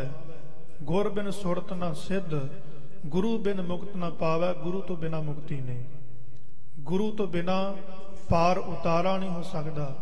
ਇਹ ਮਨੁੱਖਾ ਜਨਮ ਸਾਨੂੰ ਪ੍ਰਾਪਤ ਹੋਇਆ ਹੈ ਤੇ ਇੱਥੇ ਸੰਸਾਰ ਦੇ ਵਿੱਚ ਆ ਕੇ ਹਜੂਰ ਕਹਿੰਦੇ ਕਿ ਪ੍ਰਮਾਤਮਾ ਦੇ ਨਾਲ ਤਾਂ ਹੀ ਮਿਲਿਆ ਜਾ ਸਕਦਾ ਹੈ। ਪ੍ਰਮਾਤਮਾ ਦੀ ਪ੍ਰਾਪਤੀ ਤਾਂ ਹੋ ਸਕਦੀ ਹੈ ਜੇ ਅਸੀਂ ਗੁਰੂ ਦੇ ਹੁਕਮ ਨੂੰ ਮੰਨਾਂਗੇ। ਕਿਉਂਕਿ ਹੁਕਮ ਮੰਨਿਆ ਹੋਵੇ ਪ੍ਰਵਾਨ, ਤਾਂ ਖਸਮੈ ਕਾ ਮਹਿਲ ਪਾਏ ਸੀ। ਜਿਨ੍ਹਾਂ ਨੇ ਹੁਕਮ ਨੂੰ ਮੰਨਿਆ ਹੈ ਉਹਨਾਂ ਨੂੰ ਖਸਮ ਦੀ, ਪ੍ਰਮਾਤਮਾ ਦੀ ਪ੍ਰਾਪਤੀ ਹੋਈ ਹੈ। ਜਪਜੀ ਸਾਹਿਬ ਦੇ ਵਿੱਚ ਆਪਾਂ ਬਚਨ ਪੜ੍ਹਦੇ ਹਾਂ, ਹੁਕਮੀ ਹੋਵਨ ਆਕਾਰ ਹੁਕਮ ਨਾ ਕਹਿਆ ਜਾਈ, ਹੁਕਮੀ ਹੋਵਨ ਜੀ ਹੁਕਮ ਮਿਲੈ ਵਡਿਆਈ। ਹੁਕਮੀ ਉਤਮ ਨੀਚ ਹੁਕਮ ਲਿਖ ਦੁਖ ਸੁਖ ਪਾਈਐ, ਇੱਕ ਨਾ ਹੁਕਮੀ ਬਖਸ਼ੀਸ ਇੱਕ ਹੁਕਮੀ ਸਦਾ ਭਵਾਈ ਹੈ। ਹੁਣ ਇੱਕ ਉਹ ਨੇ ਮਹਾਰਾਜ ਸਾਹਿਬ ਕਹਿੰਦੇ ਕਿ ਜਿਨ੍ਹਾਂ ਪ੍ਰਮਾਤਮਾ ਦੇ ਹੁਕਮ ਨੂੰ ਮੰਨਿਆ ਉਹਨਾਂ ਨੂੰ ਬਹੁਤ ਬਖਸ਼ਾਂ ਪ੍ਰਾਪਤ ਹੋ ਗਈਆਂ, ਪਰ ਇੱਕ ਹੁਕਮੀ ਸਦਾ ਭਵਾਈ ਹੈ। ਭਵਾਈਆ ਤੋਂ ਭਾਵ ਕਿ ਉਹਨਾਂ ਨੂੰ ਜੂਨਾਂ ਦੇ ਵਿੱਚ ਆਉਣਾ ਪੈਂਦਾ ਹੈ, ਭਰਮਣਾ ਪੈਂਦਾ ਹੈ, ਕਿਉਂਕਿ ਉਹਨਾਂ ਨੇ ਗੁਰੂ ਦੇ ਹੁਕਮ ਨੂੰ ਮੰਨਿਆ ਨਹੀਂ। ਇਸ ਕਰਕੇ ਵਾਹਿਗੁਰੂ ਦੇ ਨਾਲੋਂ ਵਿਛੜ ਕੇ ਉਹਨਾਂ ਨੂੰ ਚੋਟਾਂ ਹੀ ਖਾਣੀਆਂ ਪਈਆਂ। ਬਿਨ ਸਤਿਗੁਰ ਸੁਖ ਕਦੇ ਨਾ ਪਾਵੈ ਭਾਈ, ਫਿਰ ਪਛੋਤਾਵੈ। ਹਜੂਰ ਨੇ ਬਚਨ ਕੀਤੇ ਕਿ ਗੁਰੂ ਤੋਂ ਵਿਛੜ ਕੇ ਬਿਨ ਸਤਿਗੁਰੂ ਤੋਂ ਬਿਨਾ ਸੁਖ ਕਦੇ ਨਾ ਪਾਵੈ ਭਾਈ। ਕਿਹੇ ਭਾਈ ਗੁਰੂ ਤੋਂ ਬਿਨਾ ਕਦੇ ਵੀ ਸੁੱਖਾਂ ਦੀ ਪ੍ਰਾਪਤੀ ਨਹੀਂ ਹੋ ਸਕਦੀ, ਕਿਉਂਕਿ ਇੱਥੇ ਸੁਖ ਸ਼ਬਦ ਆਇਆ ਹੈ, ਸੱਸੇ ਨੂੰ ਵੀ ਔਂਕੜ ਹੈ ਤੇ ਖੱਖੇ ਨੂੰ ਵੀ ਔਂਕੜ ਹੈ। ਇੱਕ ਸੁਖ ਹੈ ਜਿਹਦੇ ਸੱਸੇ ਨੂੰ ਔਂਕੜ ਹੁੰਦਾ ਹੈ, ਉਹਨੂੰ ਅਸੀਂ ਸੰਸਾਰਿਕ ਸੁਖ ਆਖਦੇ ਹਾਂ, ਪਰ ਜਿਹੜਾ ਇਹ ਸੁਖ ਹੈ ਮਹਾਰਾਜ ਸਾਹਿਬ ਕਹਿੰਦੇ ਕਿ ਇਹ ਲੋਕ ਸੁਖੀਏ ਪਰ ਲੋਕ ਸੁਹੇਲੇ, ਨਾਨਕ ਹਰ ਪ੍ਰਭ ਆਪੇ ਮਿਲੇ। ਜਿਹਨੂੰ ਹਜੂਰ ਨੇ ਆਖਿਆ ਕਿ ਹਲਤ ਸੁਖ ਪਲਤ ਸੁਖ ਨਿਤ ਸੁਖ ਸਿਮਰਨੋ ਨਾਮ ਗੋਬਿੰਦ ਕਾ ਸਦਾ ਲੀਜੈ। ਇਹ ਸੁਖ ਜਿਹੜਾ ਹੈ ਇੱਥੇ ਲੋਕ ਦਾ ਵੀ ਹੈ ਤੇ ਪਰਲੋਕ ਦਾ ਵੀ ਹੈ। ਤੇ ਮਹਾਰਾਜ ਸਾਹਿਬ ਕਹਿੰਦੇ ਪਰ ਜੇ ਗੁਰੂ ਦੀ ਪ੍ਰਾਪਤੀ ਨਹੀਂ, ਗੁਰੂ ਦੇ ਨਾਲੋਂ ਟੁੱਟ ਗਿਆ ਹੈ ਬਿਨ ਸਤਿਗੁਰ, ਫਿਰ ਨਾ ਤਾਂ ਇੱਥੇ ਲੋਕ ਦੇ ਵਿੱਚ ਸੁੱਖਾਂ ਦੀ ਪ੍ਰਾਪਤੀ ਹੋਣੀ ਹੈ ਤੇ ਨਾ ਹੀ ਅੱਗੇ ਪਰਲੋਕ ਦੇ ਵਿੱਚ। ਇਹਦਾ ਜੀਵਨ ਉਹ ਵਿਅਰਥ ਹੋ ਜਾਵੇਗਾ। ਫਿਰ ਪਛੋਤਾਵੇ, ਵਾਰ-ਵਾਰ ਉਹਨਾਂ ਨੂੰ ਪਛਤਾਉਣਾ ਪੈਂਦਾ ਹੈ। ਬਿਨ ਸਤਿਗੁਰ ਕਿਨਾ ਨਾ ਪਾਇਓ, ਬਿਨ ਸਤਿਗੁਰ ਕਿਨਾ ਨਾ ਪਾਇਆ, ਸਤਿਗੁਰ ਵਿੱਚ ਆਪ ਰੱਖਿਓ ਕਰ ਪ੍ਰਗਟ ਆਖ ਸੁਣਾਇਆ। ਸੋ ਇਸ ਕਰਕੇ ਜਿਹੜੇ ਗੁਰੂ ਦੇ ਨਾਲ ਜੁੜੇ ਨੇ, ਗੁਰੂ ਨੂੰ ਆਪਣੇ ਹਿਰਦੇ ਦੇ ਵਿੱਚ ਵਸਾਇਆ ਹੈ। ਸਤਿਗੁਰਾਂ ਦੇ ਬਚਨਾਂ ਦੇ ਅਨੁਸਾਰ ਮਹਾਰਾਜ ਸਾਹਿਬ ਕਹਿੰਦੇ ਜਿਨ੍ਹਾਂ ਨੇ ਜੀਵਨ ਬਤੀਤ ਕੀਤਾ ਹੈ, ਫਿਰ ਉਹਨਾਂ ਨੂੰ ਅਕਾਲ ਪੁਰਖ ਵਾਹਿਗੁਰੂ ਦੀ ਪ੍ਰਾਪਤੀ ਹੋਈ, ਉਹਨਾਂ ਨੂੰ ਪਛਤਾਉਣਾ ਨਹੀਂ ਪਿਆ।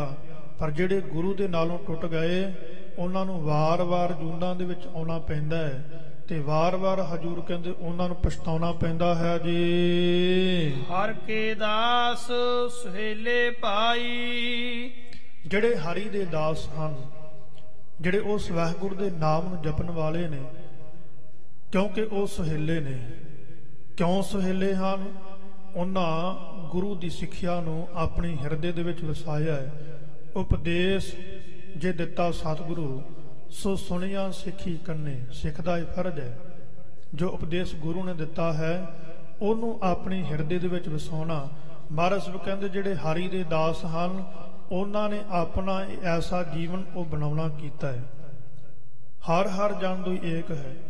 ਧੰਨ ਗੁਰੂ ਗੋਬਿੰਦ ਸਿੰਘ ਮਹਾਰਾਜ ਜੀ ਨੇ ਬਚਨ ਕੀਤੇ ਹਨ, ਕਹਿਣ ਲੱਗੇ ਇੱਥੋਂ ਤੱਕ ਉਹਨਾਂ ਦਾ ਜੀਵਨ ਹੋ ਗਿਆ ਕਿ ਹਰ ਜਨ ਦੋ ਏਕ ਹੈ। ਬਿਬ ਵਿਚਾਰ ਕਛ ਨਾਹੇ, ਜਲ ਤੇ ਉਪਜ ਤਰੰਗ ਜਿਉ, ਜਲ ਹੀ ਵਿਖੈ ਸਮਾਹੇ।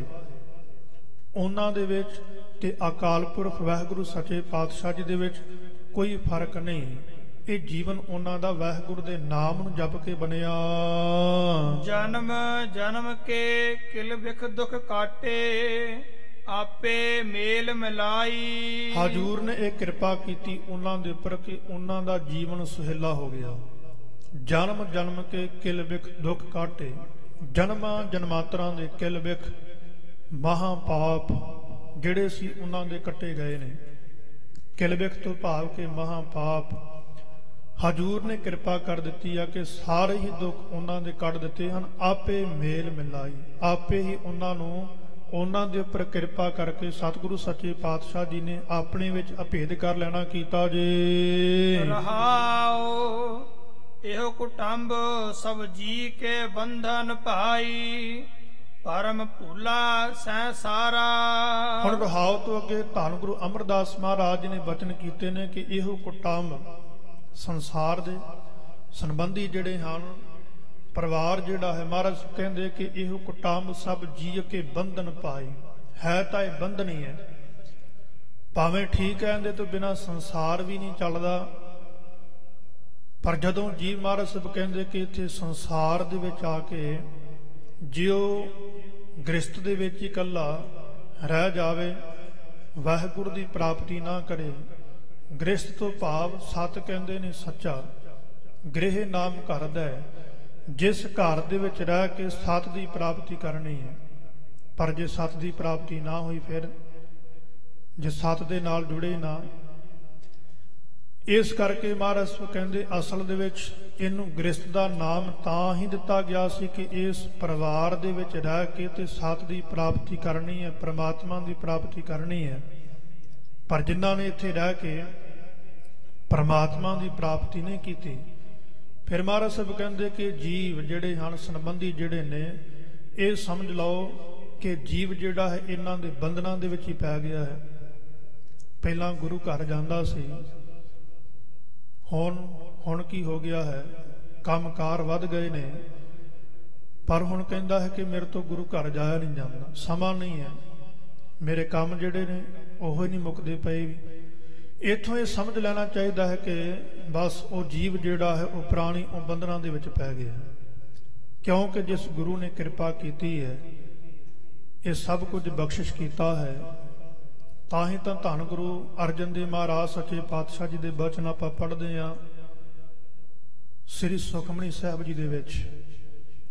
ਹਜੂਰ ਦੇ ਬਚਨ ਨੇ ਕਿ ਰਮਈਆ ਕੇ ਗੁਣ ਚੇਤ ਪ੍ਰਾਨੀ, ਕਵਨ ਮੂਲ ਤੇ ਕਵਨ ਦ੍ਰਿਸ਼ਟਾਨੀ, ਜਿਨ ਤੂੰ ਸਾਜ ਸਵਾਰ ਸਿਗਾਰਿਆ, ਗਰਭ ਅਗਨ ਮਹਿ ਜਿਨਹਿ ਉਬਾਰਿਆ, ਬਾਰ ਵਿਵਸਥਾ ਤੁਝੈ ਪਿਆਰਾ, ਦੂਧ ਭਰ ਜੋਬਨ ਭੋਜਨ ਸੁਖ ਸੂਦ, ਬਿਰਧ ਪਇਆ ਉਪਰ ਸਾਖ ਸੈਨ, ਮੁਖ ਅਪਿਆਓ ਬੈਠ ਕਉ ਦੈਨ, ਇਹੋ ਨਿਰਗੁਣ ਗੁਣ ਕਛੂ ਨਾ ਬੂਝੈ, ਬਖਸ਼ ਲੇਹੋ ਤਉ ਨਾਨਕ ਸੀਜੈ। ਇਹ ਬਚਨ ਧੰਨ ਗੁਰੂ ਵਾਹਿਗੁਰੂ ਧੰਨ ਗੁਰੂ ਅਰਜਨ ਦੇਵ ਮਹਾਰਾਜ ਸੱਚੇ ਪਾਤਸ਼ਾਹ ਜੀ ਨੇ ਕੀਤੇ ਨੇ, ਕਿਉਂਕਿ ਹਜੂਰ ਕਹਿੰਦੇ ਕਿ ਇਹ ਜੀਵ ਸੰਸਾਰ ਦੇ ਵਿੱਚ ਆਇਆ ਹੈ, ਉਸ ਪਰਮਾਤਮਾ ਨੇ ਕਿਰਪਾ ਕੀਤੀ ਹੈ, ਮਨੁੱਖਾ ਜਨਮ ਬਖਸ਼ਿਸ਼ ਕੀਤਾ ਹੈ। ਇਹਨੂੰ ਚਾਹੀਦਾ ਹੈ ਕਿ ਉਸ ਵਾਹਿਗੁਰੂ ਦੇ ਗੁਣਾਂ ਨੂੰ ਗਾਉਣਾ, ਉਹਦਾ ਸ਼ੁਕਰਾਨਾ ਕਰਨਾ, ਜਿਸ ਗੁਰੂ ਨੇ ਕਿਰਪਾ ਕੀਤੀ ਹੈ। ਇਹਨੂੰ ਇਹ ਸਵਾਸ ਬਖਸ਼ਿਸ਼ ਕੀਤੇ ਨੇ, ਜਿਹੜੇ ਸਵਾਸਾਂ ਦੀ ਕੋਈ ਕੀਮਤ ਨਹੀਂ, ਕਿਉਂਕਿ ਦੁਨੀਆ ਦੇ ਵਿੱਚ ਇਹ ਗੱਲ ਆਮ ਹੀ ਹੈ, ਜੇ ਕੋਈ ਵੀ ਪ੍ਰਾਣੀ ਸਾਡੀ ਕੋਈ ਚੀਜ਼ ਦਿੰਦਾ ਹੈ ਜਾਂ ਕੋਈ ਪਾਣੀ ਦਾ ਗਲਾਸ ਸਾਨੂੰ ਪਿਲਾਉਂਦਾ ਹੈ, ਅਸੀਂ ਉਹਦਾ ਧੰਨਵਾਦ ਕਰਦੇ ਹਾਂ ਕਿ ਤੇਰਾ ਧੰਨਵਾਦ ਹੈ। ਪਰ ਜਿਸ ਗੁਰੂ ਨੇ ਕਿਰਪਾ ਕੀਤੀ ਹੈ, ਸਾਨੂੰ ਇੱਕ ਗਲਾਸ ਨਹੀਂ, ਹਜ਼ਾਰਾਂ ਹੀ ਗਲਾਸ ਸਵਾਸਾਂ ਰੂਪੀ ਪਾਣੀ ਦੇ ਪਿਲਾਏ ਨੇ, ਦਿੱਤੇ ਨੇ, ਉਸ ਪਰਮਾਤਮਾ ਦਾ ਸ਼ੁਕਰਾਨਾ ਕਰਨਾ ਵੀ ਬਣਦਾ ਹੈ। ਤੇ ਹਜੂਰ ਕਹਿੰਦੇ ਜੇ ਉਹਦਾ ਸ਼ੁਕਰਾਨਾ ਨਹੀਂ ਕਰਦਾ, ਫਿਰ ਮਹਾਰਾਜ ਸਾਹਿਬ ਕਹਿੰਦੇ ਐਸਾ ਜਿਹੜਾ ਜੀਵ ਹੈ ਉਹ ਅਕਿਰਤ ਕਾਨ ਹੈ। ਭਾਵੇਂ ਦੁਨੀਆ ਦੇ ਵਿੱਚ ਬੜੇ ਬੜੇ ਪਾਪੀ ਜਿਹੜੇ ਨੇ ਆਖੇ ਗਏ ਨੇ, ਪਰ ਇਹਨਾਂ ਸਾਰਿਆਂ ਤੋਂ ਵੱਡਾ ਪਾਪੀ ਕੌਣ ਹੈ? ਮਹਾਰਾਜ ਕਹਿੰਦੇ ਜਿਹੜਾ ਗੁਰੂ ਦੇ ਕੀਤੇ ਹੋਏ ਪਰਉਪਕਾਰ ਨੂੰ ਭੁੱਲ ਜਾਂਦਾ ਹੈ, ਸਾਰਿਆਂ ਤੋਂ ਵੱਡਾ ਅਕਿਰਤ ਕਾਨ। ਭਾਰੇ ਭੂਈ ਅਕਿਰਤ ਕਾਨ, ਮੰਦੀ ਹੁ ਮੰਦੇ, ਭਾਈ ਗੁਰਦਾਸ ਜੀ ਦੇ ਬਚਨ ਪੜ੍ਹ ਲਓ।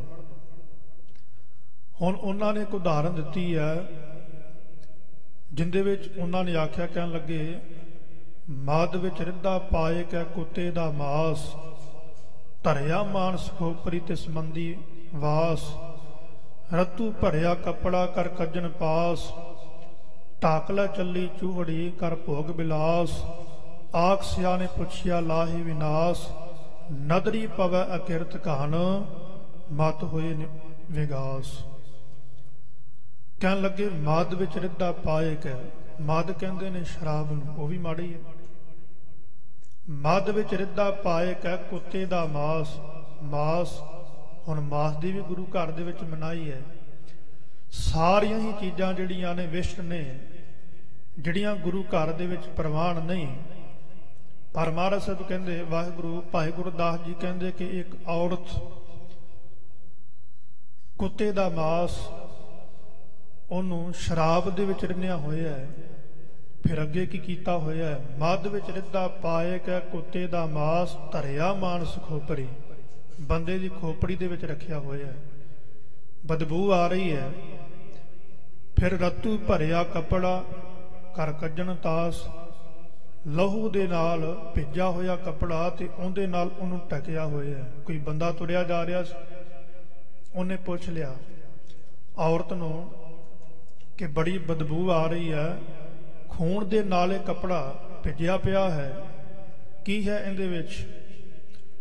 ਉਹ ਕਹਿਣ ਲੱਗੀ ਕਿ ਕੁੱਤੇ ਦਾ ਮਾਸ ਹੈ, ਸ਼ਰਾਬ ਦੇ ਵਿੱਚ ਰਿੰਨਿਆ ਹੋਇਆ ਹੈ, ਬੰਦੇ ਦੀ ਖੋਪੜੀ ਦੇ ਵਿੱਚ ਪਾਇਆ ਹੋਇਆ, ਹੋਰ ਕੀ ਹੈ? ਫਿਰ ਕਹਿੰਦਾ ਢਕਣ ਦੀ ਕੀ ਲੋੜ ਹੈ? ਢਕਣਾ ਕਾਹਤੋਂ ਸੀ? ਕਿਉਂਕਿ ਸਾਰੀਆਂ ਹੀ ਚੀਜ਼ਾਂ ਗੰਦੀਆਂ ਨੇ, ਪਲੀਤ ਹਨ, ਗੁਰੂ ਘਰ ਦੇ ਵਿੱਚ ਪ੍ਰਮਾਣ ਨਹੀਂ, ਪਰ ਫਿਰ ਵੀ ਇਹਨਾਂ ਨੂੰ ਕਿਉਂ ਤੂੰ ਢਕਿਆ ਹੋਇਆ ਹੈ? ਕਹਿਣ ਲੱਗੀ ਨਦਰੀ ਪਵੈ ਅਕਿਰਤ ਕਣ, ਮਦਾ ਕਿਤੇ ਅਕਿਰਤ ਕਣ ਬੰਦੇ ਦੀ ਮਾੜੀ ਨਿਗਾਹ ਨਾਲ ਦੇ ਉੱਪਰ ਪੈ ਜਾਵੇ। ਭਾਵ ਕਿ ਅਕਿਰਤ ਕਣ ਇਹਨਾਂ ਦੇ ਨਾਲੋਂ ਵੀ ਮਾੜਾ ਹੈ, ਇਹਨਾਂ ਦੇ ਨਾਲੋਂ ਮਹਾਰਾਜ ਸਾਹਿਬ ਕਹਿੰਦੇ ਕਿ ਭੈੜਾ ਹੈ। ਸਵੇਸ ਕਰਕੇ ਹਜੂਰ ਕਹਿੰਦੇ ਨੇ ਕਿ ਸਾਨੂੰ ਅਕਿਰਤ ਕਣ ਨਹੀਂ ਬਣਨਾ ਚਾਹੀਦਾ, ਉਸ ਵਾਹਿਗੁਰੂ ਦਾ ਸ਼ੁਕਰਾਨਾ ਕਰਨਾ ਚਾਹੀਦਾ ਹੈ। ਫਿਰ ਇੱਕ ਹੋਰ ਬਚਨ ਆਉਂਦਾ ਹੈ ਕਿ ਨਾ ਤਿਸ ਭਾਰੇ ਪਰਬਤਾਂ ਅਸਮਾਨ ਕਹਾਂਦੇ। ਧਰਤੀ ਨੇ ਆਖਿਆ ਕਾਲ ਪੁਰਖ ਵਾਹਿਗੁਰੂ ਨੂੰ ਕਿ ਮੈਨੂੰ ਬੜਾ ਭਾਰ ਲੱਗਾ ਹੋਇਆ, ਤੇ ਪ੍ਰਮਾਤਮਾ ਨੇ ਪੁੱਛਿਆ ਕਿ ਕਾਹਦਾ ਭਾਰ ਹੈ? ਪਰਬਤਾਂ ਦਾ ਭਾਰ ਹੈ ਜਾਂ ਵੱਡੇ ਵੱਡੇ ਮਹਿਲ ਬਣੇ ਹੋਏ ਨੇ, ਵੱਡੇ ਵੱਡੇ ਸਮੁੰਦਰ ਨਦੀਆਂ, ਇਹਨਾਂ ਦਾ ਭਾਰ ਹੈ? ਕਹਿਣ ਲੱਗੀ ਨਹੀਂ, ਨਾ ਤਿਸ ਭਾਰੇ ਪਰਬਤਾਂ ਅਸਮਾਨ ਖਾਂਦੇ। ਜਿਹੜੇ ਵੱਡੇ ਵੱਡੇ ਅਸਮਾਨ ਨੂੰ ਛੂਹਣ ਵਾਲੇ ਪਰਬਤ, ਮੈਨੂੰ ਉਹਨਾਂ ਦਾ ਵੀ ਭਾਰ ਨਹੀਂ। ਨਾ ਤਿਸ ਭਾਰੇ ਕੋਟ ਗੜ ਘਰ ਬਾਰ ਦਿਸੰਦੇ। ਲੱਖਾਂ ਹੀ ਕੋਟ ਗੜ ਵੱਡੇ ਵੱਡੇ ਕਿਲੇ ਜਿਹੜੇ ਨੇ, ਵੱਡੇ ਵੱਡੇ ਮਹਿਲ, ਉਹਨਾਂ ਦਾ ਵੀ ਮੈਨੂੰ ਭਾਰ ਨਹੀਂ। ਨਾ ਤਿਸ ਭਾਰੇ ਤਰਵਰਾਂ ਫਲ ਸਫਲ ਫਲੰਦੇ। ਹੋਰ ਵੀ ਜਿਹੜੇ ਵੱਡੇ ਵੱਡੇ ਰੁੱਖ ਹਨ, ਮੈਨੂੰ ਇਹਨਾਂ ਦਾ ਵੀ ਭਾਰ ਨਹੀਂ। ਕਿੰਨੇ ਹੀ ਅਣਗਿਣਤ ਜੀਵ ਜੰਤੂ ਫਿਰਦੇ ਨੇ, ਮੈਨੂੰ ਇਹਨਾਂ ਦਾ ਵੀ ਭਾਰ ਨਹੀਂ। ਤੇ ਪ੍ਰਮਾਤਮਾ ਨੇ ਆਖਿਆ ਫਿਰ ਤੈਨੂੰ ਭਾਰ ਕਿੰਦਾ? ਭਾਰੇ ਭੋਈ ਅਕਿਰਤ ਕਾਣ ਮੰਦੀ ਹੋ ਮੰਦੇ। ਮੈਨੂੰ ਅਕਿਰਤ ਕਾਣ ਲੋਕਾਂ ਦਾ ਭਾਰ ਹੈ। ਅਕਿਰਤ ਕਾਣ ਜਿਹੜੇ ਕਿਸੇ ਦੇ ਕੀਤੇ ਹੋਏ ਪਰਉਪਕਾਰ ਨੂੰ ਜਾਣਦੇ ਨਹੀਂ, ਉਹਨਾਂ ਲੋਕਾਂ ਦਾ ਭਾਰ ਲੱਗਾ ਹੋਇਆ ਹੈ। ਸੋ ਸਤ ਸੰਗਤ ਜੀ, ਅਸੀਂ ਅਕਿਰਤ ਕਾਣ ਕਿਉਂ ਬਣਨਾ ਹੈ? ਜਿਸ ਗੁਰੂ ਨੇ ਕਿਰਪਾ ਕੀਤੀ ਹੈ, ਸਾਨੂੰ ਇਹ ਸਵਾਸ ਬਖਸ਼ਿਸ਼ ਕੀਤੇ ਨੇ, ਸਾਨੂੰ ਇਹ ਮਨੁੱਖਾ ਜਨਮ ਦਿੱਤਾ ਹੈ, ਉਸ ਵਾਹਿਗੁਰੂ ਦਾ ਸ਼ੁਕਰਾਨਾ ਕਰੀਏ, ਉਸ ਪਰਮਾਤਮਾ ਦੇ ਨਾਮ ਨੂੰ ਜਪੀਏ। ਸੋ ਰਾਹ ਵਿਚਾਰ ਮਹਾਰਾਜ ਸਾਹਿਬ ਨੇ ਬਚਨ ਕੀਤੇ ਕਿ ਇਹੋ ਕੁਟੰਬ ਸਭ ਜੀਅ ਕੇ ਬੰਧਨ ਪਾਏ, ਭਰਮ ਭੁੱਲਾ ਸੰਸਾਰਾ। ਸਾਰਾ ਹੀ ਸੰਸਾਰ ਇਸ ਭਰਮ ਦੇ ਵਿੱਚ ਹੀ ਪਿਆ ਹੋਇਆ ਹੈ, ਤੇ ਗੁਰੂ ਤੋਂ ਬਿਨਾਂ ਕਿਸੇ ਦਾ ਵੀ ਪਾਰ ਉਤਾਰਾ ਨਹੀਂ ਹੋ ਸਕਦਾ। ਬਿਨ ਗੁਰ ਬੰਧਨ ਟੂਟੈ ਨਾਹੀ, ਗੁਰਮੁਖ ਮੋਖ ਦਵਾਰਾ। ਤੇ ਗੁਰੂ ਤੋਂ ਬਿਨਾਂ ਹਜੂਰ ਕਹਿੰਦੇ ਇਹ ਬੰਧਨ ਉਹ ਕਦੇ ਵਾਸਤੇ ਟੁੱਟ ਨਹੀਂ ਸਕਦੇ। ਪਰ ਜਿਹੜੇ ਗੁਰਮੁਖ ਹਨ, ਜਿਨ੍ਹਾਂ ਨੇ ਗੁਰਮੁਖ, ਜਿਨ੍ਹਾਂ ਦਾ ਮੁਖ ਗੁਰੂ ਦੇ ਵੱਲ ਹੈ, ਜਿਨ੍ਹਾਂ ਨੇ ਗੁਰੂ ਦੀ ਸਿੱਖਿਆ ਨੂੰ ਧਾਰਨ ਕੀਤਾ ਹੋਇਆ ਹੈ, ਉਹਨਾਂ ਨੂੰ ਕਹਿੰਦੇ ਨੇ ਗੁਰਮੁਖ। ਉਹਨਾਂ ਗੁਰਮੁਖਾਂ ਨੇ ਗੁਰੂ ਦੇ ਉਪਦੇਸ਼ ਨੂੰ ਆਪਣੇ ਹਿਰਦੇ ਦੇ ਵਿੱਚ ਵਸਾ ਕੇ ਮੋਖ ਦੁਆਰਾ ਮੁਕਤੀ ਦੀ ਦਾਤ ਪ੍ਰਾਪਤ ਕਰ ਲਈ। ਸਾਰੇ ਬੰਧਨ ਉਹਨਾਂ ਦੇ ਹਜੂਰ ਕਹਿੰਦੇ ਟੁੱਟ ਗਏ। ਕਰਮ ਕਰਹਿ ਗੁਰ ਸ਼ਬਦ ਨਾ ਪਛਾਣ ਹੈ, ਮਰ ਜਨਮ ਹੈ ਵਾਰੋ ਵਾਰਾ। ਕਿਉਂਕਿ ਇਹ ਸ਼ਬਦ ਦੇ ਵਿੱਚ ਦੋ ਵਿਚਾਰਾਂ ਚੱਲਦੀਆਂ ਪਈਆਂ ਨੇ। ਇੱਕ ਪਾਸੇ ਉਹ ਮਨਮੁਖ ਹੈ, ਜਿਹੜੇ ਆਪਣੇ ਮਨ ਦੀ ਮਰਜ਼ੀ ਕਰਦੇ ਪਏ ਨੇ। ਮਹਾਰਾਜ ਸਾਹਿਬ ਕਹਿੰਦੇ ਉਹਨਾਂ ਸੰਸਾਰ ਦੇ ਵਿੱਚੋਂ ਕੁਝ ਵੀ ਪ੍ਰਾਪਤ ਨਹੀਂ ਕੀਤਾ। ਕਿਉਂ? ਕਿਉਂਕਿ ਉਹਨਾਂ ਦਾ ਜੀਵਨ ਗੁਰੂ ਤੋਂ ਬਿਨਾਂ ਅਧੂਰਾ ਹੈ, ਪੂਰਾ ਨਹੀਂ। ਹਾਲਾਂਕਿ ਆਪਾਂ ਜਦੋਂ ਮੰਨ ਲਓ ਕੋਈ ਵੀ ਪ੍ਰਾਣੀ ਸੰਸਾਰ ਦੇ ਵਿੱਚੋਂ ਚਲਾ ਜਾਂਦਾ ਹੈ, ਚੜ੍ਹਾਈ ਕਰ ਜਾਂਦਾ ਹੈ, ਅਸੀਂ ਕਹਿੰਦੇ ਪੂਰਾ ਹੋ ਗਿਆ। ਪੂਰਾ ਕਿਵੇਂ ਹੋ ਗਿਆ? ਪੂਰਾ ਤਾਂ ਹੀ ਹੋਵੇਗਾ ਨਾ ਜੇ ਪੂਰੇ ਦੇ ਨਾਲ ਜੁੜੇ ਹੈ। ਬਹੁਤ ਘੱਟ ਨੇ, ਹਾਲਾਂਕਿ ਅਸੀਂ ਸਾਰਿਆਂ ਨੂੰ ਹੀ, ਕਿਉਂਕਿ ਉਹ ਇੱਕ ਜਿਹੜਾ ਬੋਲ ਕਹਿ ਲਓ ਸ਼ਬਦ ਬਣ ਗਿਆ ਹੈ ਕਿ ਜਦੋਂ ਕੋਈ ਵੀ ਪ੍ਰਾਣੀ ਜਾਂਦਾ ਹੈ ਸੰਸਾਰ ਦੇ ਵਿੱਚੋਂ, ਉਹਦੇ ਸਵਾਸ ਪੂਰੇ ਹੋ ਜਾਂਦੇ ਨੇ, ਅਸੀਂ ਕਹਿੰਦੇ ਹਾਂ ਕਿ ਪੂਰਾ ਹੋ ਗਿਆ। ਪਰ ਪੂਰਾ ਨਹੀਂ। ਪੂਰਾ ਉਹ ਹੋਇਆ ਹੈ ਜਿਹੜਾ ਪੂਰੇ ਦੇ ਨਾਲ ਜੁੜਿਆ ਹੈ, ਪਰ ਜਿੰਦਾ ਜੀਵਨ ਅਧੂਰਾ ਹੈ ਤੇ ਉਹ ਅਧੂਰਾ ਹੀ ਹੋ ਕੇ ਗਿਆ ਹੈ। ਪਰ ਇੱਥੇ ਹੁਣ ਮਹਾਰਾਜ ਸਾਹਿਬ ਨੇ ਇਹ ਬਚਨ ਕੀਤੇ ਹਨ, ਕਰਮ ਕਰ ਹੈ ਗੁਰ ਸ਼ਬਦ ਨਾ ਪਛਾਣੈ ਮਰ ਜਨਮ ਹੈ ਵਾਰੋ ਵਾਰਾ। ਜਿਹੜੇ ਮਨਮੁਖ ਹਨ ਕਰਮ ਤਾਂ ਕਰਦੇ ਨੇ, ਪਰ ਫਿਰ ਕੀ ਹੈ, ਗੁਰ ਸ਼ਬਦ ਨਾ ਪਛਾਣੈ ਹੈ। ਗੁਰੂ ਦੇ ਸ਼ਬਦ ਦੀ ਉਹਨਾਂ ਨੇ ਪਹਿਚਾਣ ਨਹੀਂ ਕੀਤੀ। ਗੁਰੂ ਦਾ ਸ਼ਬਦ ਕੀ ਕਹਿੰਦਾ? ਕੰਮ ਤਾਂ ਕਰਦੇ ਨੇ। ਹੁਣ ਗੁਰੂ ਨੇ ਆਖਿਆ ਕਿ ਸ਼ਰਾਬ ਦੀ ਵਰਤੋਂ ਨਹੀਂ ਕਰਨੀ। ਮਹਾਰਾਜ ਸਾਹਿਬ ਨੇ ਆਖਿਆ ਹੈ ਕਿ ਹੋਰ ਵੀ ਕੁਕਰਮ ਜਿਹੜੇ ਹਨ ਉਹ ਨਹੀਂ ਕਰਨੇ, ਪਰ ਉਹ ਜੀਵ ਉਹ ਕਰਦੇ ਨੇ। ਕਰਮ ਤਾਂ ਕਰਦੇ ਪਰ ਸ਼ਬਦ ਦੀ ਪਛਾਣ ਨਹੀਂ, ਗੁਰੂ ਦੇ ਬਚਨਾਂ ਦੀ ਪਹਿਚਾਣ ਨਹੀਂ। ਫਿਰ ਉਹਨਾਂ ਦੀ ਹਾਲਤ ਹਜ਼ੂਰ ਕਹਿੰਦੇ ਕਿ ਮਰ ਜਨਮ ਹੈ ਵਾਰੋ ਵਾਰਾ। ਉਹਨਾਂ ਨੂੰ ਜੂਨਾਂ ਦੇ ਵਿੱਚ ਆਉਣਾ ਪਵੇਗਾ। ਵਾਰ-ਵਾਰ ਕਦੇ ਜਨਮ ਲੈ ਲਿਆ, ਕਦੇ ਮਰ ਗਏ, ਫਿਰ ਕਿਸੇ ਹੋਰ ਜੂਨੀ ਦੇ ਵਿੱਚ ਪੈ ਗਏ, ਫਿਰ ਮੌਤ ਹੋ ਗਈ ਹੈ। ਇਹ ਉਹਨਾਂ ਦਾ 84 ਦਾ ਗੇੜ ਮਹਾਰਾਜ ਸਾਹਿਬ ਕਹਿੰਦੇ ਕਿ ਕਦੇ ਵਾਸਤੇ ਖਤਮ ਨਹੀਂ ਹੁੰਦਾ। ਸਿੱਖ ਦੀ ਪਰਿਭਾਸ਼ਾ ਧੰਨ ਗੁਰੂ ਅਮਰਦਾਸ ਮਹਾਰਾਜ ਜੀ ਨੇ ਦੱਸੀ ਹੈ, ਸਿੱਖ ਦਾ ਜੀਵਨ ਐਸਾ ਹੋਣਾ ਚਾਹੀਦਾ ਹੈ। ਤੇ ਫਿਰ ਇਸ ਤੋਂ ਅੱਗੇ ਧੰਨ ਗੁਰੂ ਗੋਬਿੰਦ ਸਿੰਘ ਮਹਾਰਾਜ ਜੀ ਜੋ ਸਾਨੂੰ ਹਜ਼ੂਰ ਨੇ 5 ਕਾਰ ਬਖਸ਼ਿਸ਼ ਕੀਤੇ ਨੇ, ਤੇ ਮਹਾਰਾਜ ਸਾਹਿਬ ਨੇ ਇੱਥੋਂ ਤੱਕ ਆਖਿਆ, ਸੁਣ ਗੁਰ ਸਿੱਖ ਕੀ ਰਹਿਤ ਕੋ ਤਜੇ ਤਮਾਕੂ ਸੰਗ, ਮਰਨੀ ਮਰੋ ਤੋ ਅਤ ਭਲਾ ਜਗਤ ਝੂਠ ਨਾ ਸੰਗ। ਤਮਾਕੂ ਨੂੰ ਜਗਤ ਦੀ ਝੂਠ ਆਖਿਆ। ਮਹਾਰਾਜ ਸਾਹਿਬ ਕਹਿੰਦੇ ਕਿ ਇਹਦੀ ਵਰਤੋਂ ਨਹੀਂ ਕਰਨੀ, ਪਰ ਕਈ ਹੁਣ ਇਹਦੀ ਵਰਤੋਂ ਵੀ ਕਰਦੇ ਹਨ। ਕਹਿੰਦੇ ਨੇ ਕਿ ਅਸੀਂ ਸਿੱਖ ਹਾਂ, ਉਹਨਾਂ ਨੂੰ ਅਸੀਂ ਕਿਵੇਂ ਸਿੱਖ ਆਖਾਂਗੇ? ਉਹ ਸਿੱਖ ਨਹੀਂ। ਸਿੱਖ ਅਸਲ ਦੇ ਵਿੱਚ ਉਹੀ ਹੈ ਜਿਹਨੇ ਗੁਰੂ ਦੀ ਵਿਚਾਰਧਾਰਾ ਨੂੰ ਆਪਣੇ ਹਿਰਦੇ ਦੇ ਵਿੱਚ ਵਸਾਇਆ ਹੋਇਆ ਹੈ। ਜਿਹੜੇ ਨਹੀਂ ਮੰਨਦੇ, ਮਹਾਰਾਜ ਸਾਹਿਬ ਕਹਿੰਦੇ ਕਿ ਉਹਨਾਂ ਨੂੰ ਫਿਰ ਜੂਨਾਂ ਦੇ ਵਿੱਚ ਹੀ ਆਉਣਾ ਪਵੇਗਾ। ਹਾਉ ਮੇਰਾ ਜਗ ਪਲਚ ਰਹਾ ਭਾਈ, ਕੋਏ ਨਾ ਕਿਸ ਹੀ ਕੇਰਾ। ਹਜ਼ੂਰ ਨੇ ਬਚਨ ਕੀਤੇ ਹਨ ਕਿ ਇਸ ਸੰਸਾਰ ਦੀ ਪਹਿਚਾਣ ਹੀ ਕਹਿ ਲਓ ਐਸੀ ਹੈ ਕਿ ਸਾਰੇ ਹੀ ਹਉ ਮੇਰਾ ਜਗ ਪਲਚ ਰਹੇ ਆ ਭਾਈ। ਹਉ ਦੇ ਵਿੱਚ ਮੈਂ ਮੇਰੀ ਦੇ ਵਿੱਚ ਲੱਗੇ ਹੋਏ ਨੇ।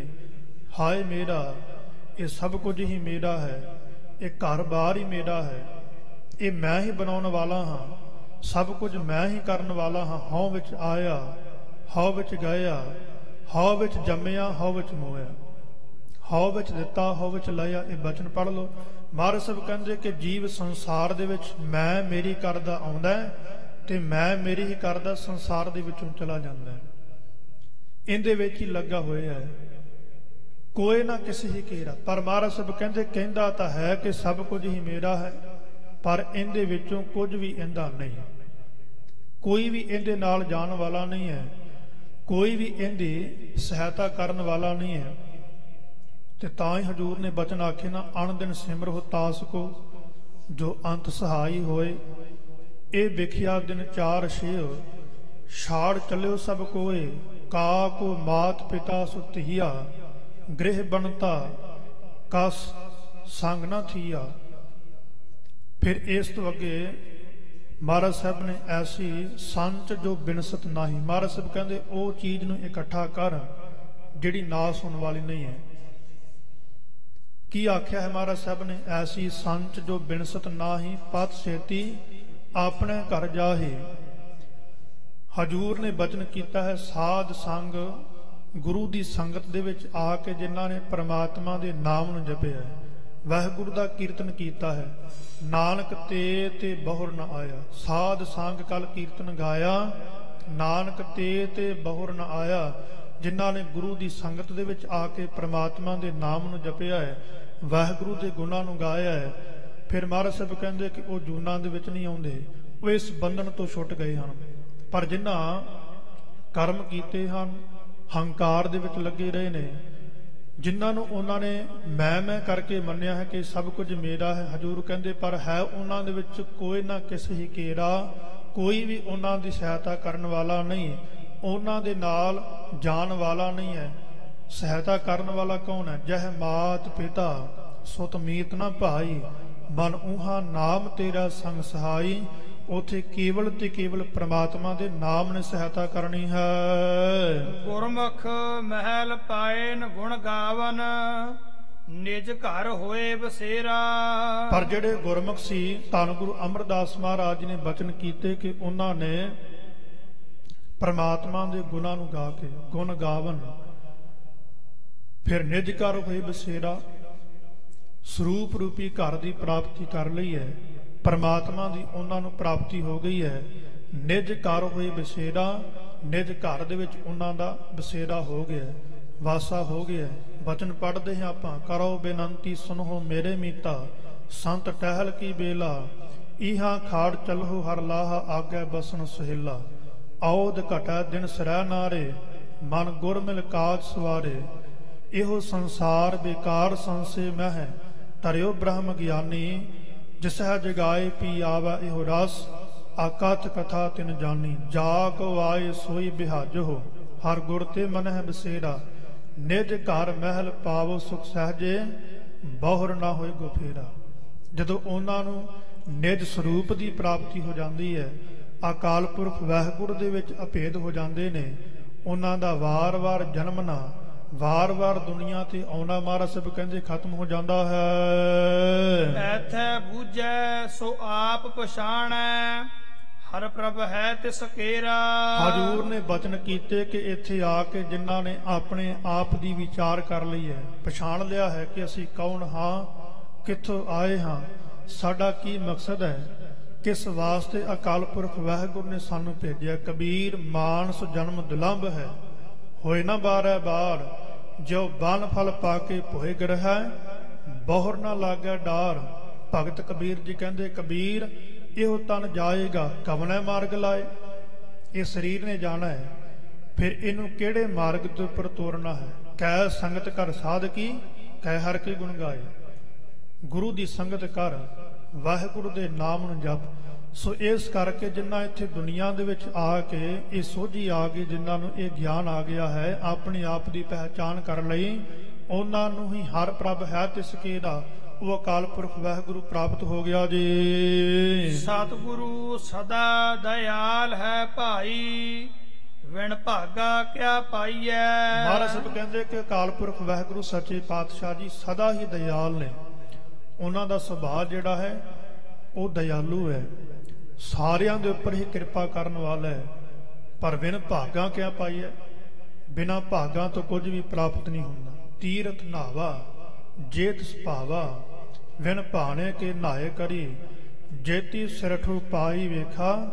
ਬਿਨ ਕਰਮਾਂ ਕੇ ਮਿਲੈ ਲਈ, ਬਿਨਾਂ ਕਰਮਾਂ ਤੋਂ ਨਹੀਂ, ਬਿਨਾਂ ਭਾਗਾਂ ਤੋਂ ਕੁਝ ਵੀ ਨਹੀਂ। ਬੰਦਾ ਕਿਉਂਕਿ ਆਪਣੇ ਮਨ ਦੀ ਮਰਜ਼ੀ ਕਰਦਾ ਹੈ, ਆਪਣੇ ਵੱਲੋਂ ਜਿੰਨਾ ਮਰਜ਼ੀ ਯਤਨ ਕਰ ਲਵੇ, ਇਹਦੇ ਕੀਤੇ ਹੋਏ ਯਤਨ ਦੇ ਨਾਲ ਕੁਝ ਵੀ ਨਹੀਂ। ਗੱਲ ਹੈ ਕਰਮਾਂ ਦੀ। ਕਰਮਾਂ ਤੋਂ ਬਿਨਾਂ, ਭਾਗਾਂ ਤੋਂ ਬਿਨਾਂ ਹਜ਼ੂਰ ਕਹਿੰਦੇ ਇਹਨੂੰ ਕੁਝ ਵੀ ਪ੍ਰਾਪਤ ਨਹੀਂ ਹੋ ਸਕਦਾ। ਏਕ ਨਦਰ ਕਰ ਵੇਖੈ ਸਭ ਉਪਰ, ਜਿਹਾ ਭਾਉ ਤੇਹਾ ਫਲ ਪਾਈਐ। ਉਹ ਅਕਾਲ ਪੁਰਖ ਵਾਹਿਗੁਰੂ ਪੂਰੇ ਸਤਿਗੁਰੂ, ਉਹ ਇੱਕ ਦ੍ਰਿਸ਼ਟੀ, ਇੱਕ ਸਮਾਨ ਸਾਰਿਆਂ ਦੇ ਉੱਪਰ ਵੇਖਦੇ ਨੇ। ਜਿਹਾ ਭਾਉ ਤੇਹਾ ਫਲ ਪਾਈਐ। ਜਿਹੋ ਜੀ ਕਿਸੇ ਦੀ ਭਾਵਨਾ ਹੁੰਦੀ ਹੈ, ਜਿਹੋ ਜੀ ਕਿਸੇ ਦੀ ਇੱਛਾ ਹੁੰਦੀ ਹੈ, ਉਸੇ ਤਰ੍ਹਾਂ ਦਾ ਹੀ ਉਹਨੂੰ ਫਲ ਪ੍ਰਾਪਤ ਹੁੰਦਾ ਹੈ। ਏਕ ਨਦਰ ਇਹ ਨਹੀਂ, ਕਿਉਂਕਿ ਆਮ ਦੁਨੀਆ ਦੇ ਵਿੱਚ ਇਹ ਵਿਚਾਰ ਚੱਲਦੀ ਹੈ ਕਿ ਪ੍ਰਮਾਤਮਾ ਨੇ ਉਹਨੂੰ ਬਹੁਤ ਕੁਝ ਦਿੱਤਾ ਹੈ, ਸਾਡੇ ਕੋਲ ਕੁਝ ਵੀ ਨਹੀਂ। ਆਪਾਂ ਆਮ ਹੀ ਵੇਖਦੇ ਹਾਂ, ਕਿਸੇ ਕੋਲ ਬੜਾ ਧਨ ਹੈ, ਕਿਸੇ ਕੋਲ ਕੁਝ ਵੀ ਨਹੀਂ ਹੈ। ਪਰ ਹੈ ਗੱਲ ਕੀ ਹੈ? ਗੱਲ ਇਹੀ ਹੈ ਕਿ ਜਿਹੋ ਜੀ ਕਿਸੇ ਦੀ ਭਾਵਨਾ ਹੈ, ਉਸੇ ਤਰ੍ਹਾਂ ਦਾ ਉਹਨੂੰ ਫਲ ਪ੍ਰਾਪਤ ਹੋਇਆ ਹੈ।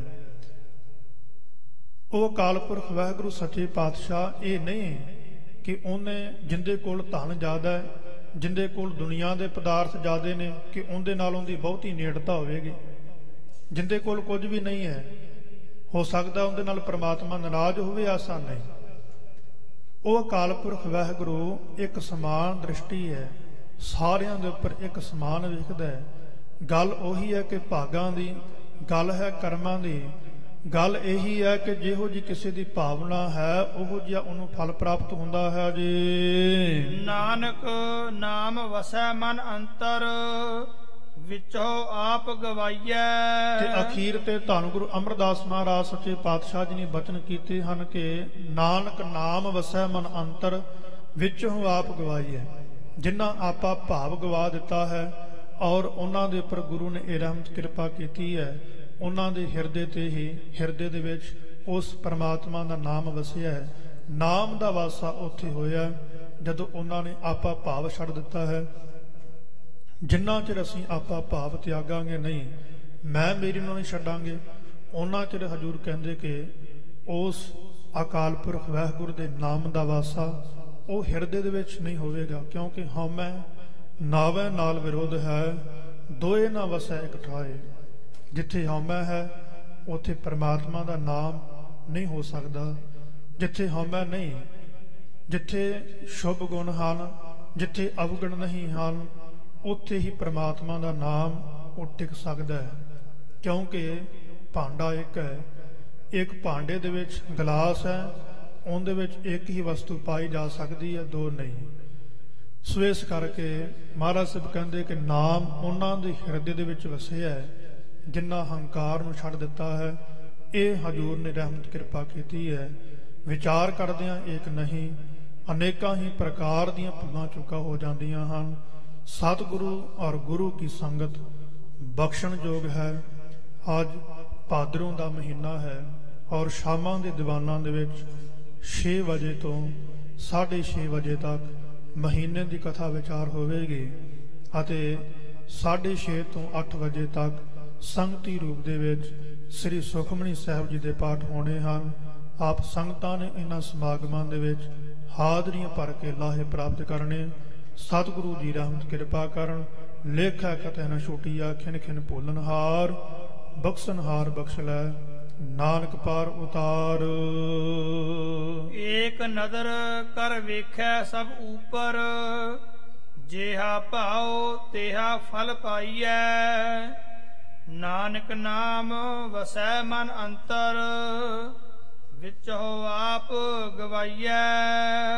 ਵਾਹਿਗੁਰੂ ਜੀ ਕਾ ਖਾਲਸਾ, ਵਾਹਿਗੁਰੂ ਜੀ ਕੀ ਫਤਿਹ। ਰਾਮ ਕਲੀ ਮਹੱਲਾ ਤੀਜਾ। ਆਨੰਦ ਏਕ ਓੰਕਾਰ ਸਤਿਗੁਰ ਪ੍ਰਸਾਦ। ਆਨੰਦ ਭਇਆ ਮੇਰੀ ਮਾਏ, ਸਤਿਗੁਰੂ ਮੈਂ ਪਾਇਆ। ਸਤਿਗੁਰ ਤਾ ਪਾਇਆ ਸਹਿਜ ਸੇਤੀ, ਮਨ ਵਜੀਆ ਵਾਧਾਈਆ। ਰਾਗ ਰਤਨ ਪਰਵਾਰ ਪਰਿਆ, ਸ਼ਬਦ ਗਾਵਨ ਆਈਆ। ਸ਼ਬਦੋ ਤਾ ਗਾਵੋ ਹਰੀ ਕੇਰਾ, ਮਨ ਜਿਨੀ ਵਸਾਇਆ। ਕਹਿ ਨਾਨਕ ਆਨੰਦ ਹੋਆ, ਸਤਿਗੁਰੂ ਮੈਂ ਪਾਇਆ। ਏ ਮਨ ਮੇਰਿਆ ਤੂੰ ਸਦਾ ਰਹੋ ਹਰ ਨਾਲੇ, ਹਰ ਨਾਲ ਰਹੋ ਤੂੰ ਮਨ ਮੇਰੇ। ਦੁਖ ਸਭ ਵਿਸਾਰਨਾ, ਅੰਗੀਕਾਰ ਉਹ ਕਰੇ ਤੇਰਾ। ਕਾਰਜ ਸਭ ਸਵਾਰਨਾ, ਸਭਨਾ ਗੱਲਾਂ ਸਮਰੱਥ ਸੁਆਮੀ। ਸੋ ਕਿਉ ਮਨ ਵਿਸਾਰੇ, ਕਹਿ ਨਾਨਕ ਮਨ ਮੇਰੇ। ਸਦਾ ਰਹੋ ਹਰ ਨਾਲੇ, ਸਾਚੇ ਸਾਹਿਬਾ ਕਿਆ ਨਾਹੀ ਘਰ ਤੇਰਾ। ਘਰ ਤਾ ਤੇਰਾ ਸਭ ਕਿਛ ਹੈ, ਜਿਸ ਦੇਹ ਸੋ ਪਾਵੈ। ਸਦਾ ਸਿਫਤ ਸਲਾਹ ਤੇਰੀ, ਨਾਮ ਮਨ ਵਸਾਵੈ। ਨਾਮ ਜਿਨ ਕੈ ਮਨ ਵਸਿਆ, ਵਾਜੇ ਸ਼ਬਦ ਕਨੇਰੇ। ਕਹਿ ਨਾਨਕ ਸੱਚੇ ਸਾਹਿਬ ਕਿਆ ਨਾਹੀ ਘਰ ਤੇਰਾ। ਸਾਚਾ ਨਾਮ ਮੇਰਾ ਆਧਾਰ, ਸਾਚ ਨਾਮ ਆਧਾਰ ਮੇਰਾ। ਜਿਨ ਭੁੱਖਾ ਸਭ ਗਵਾਈਆ, ਕਰ ਸਾਥ ਸੋਖ ਮਨ ਆਏ ਵਸਿਆ। ਜਿਨ ਇੱਛਾ ਸਭ ਪੁਜਾਈਆ, ਸਦਾ ਕੁਰਬਾਨ ਕੀਤਾ ਗੁਰ ਵਿਟਹੁ। ਜਿਸ ਦੀ ਆਹੀ ਵਡਿਆਈਆ, ਕਹਿ ਨਾਨਕ ਸੁਨਹੁ ਸੰਤ ਹੋ। ਸਾਬਦ ਧਰੋ ਪਿਆਰੋ, ਸਾਚਾ ਨਾਮ ਮੇਰਾ ਆਧਾਰੋ। ਵਾਜੇ ਪੰਜ ਸ਼ਬਦ ਤਿਤ ਘਰ ਸੁਭਾਗੈ। ਘਰ ਸੁਭਾਗੈ ਸ਼ਬਦ ਵਾਜੇ, ਕਲਾ ਜਿਤ ਘਰ ਧਾਰੀਆ। ਪੰਜ ਦੂਤ ਤੁਧ ਵਾਸ ਕੀਤੇ, ਕਾਲ ਕੰਟਕ ਮਾਰਿਆ। ਤੁਰ ਕਰਮ ਪਾਇਆ ਤੁਧ ਜਿਨ ਕਾਉ, ਸੇ ਨਾਮ ਹਰ ਕੈ ਲਾਗੇ। ਕਹਿ ਨਾਨਕ ਤਹਿ ਸੁਖ ਹੋਆ, ਤਿਤ ਘਰ ਅਨਹਦ ਵਾਜੇ।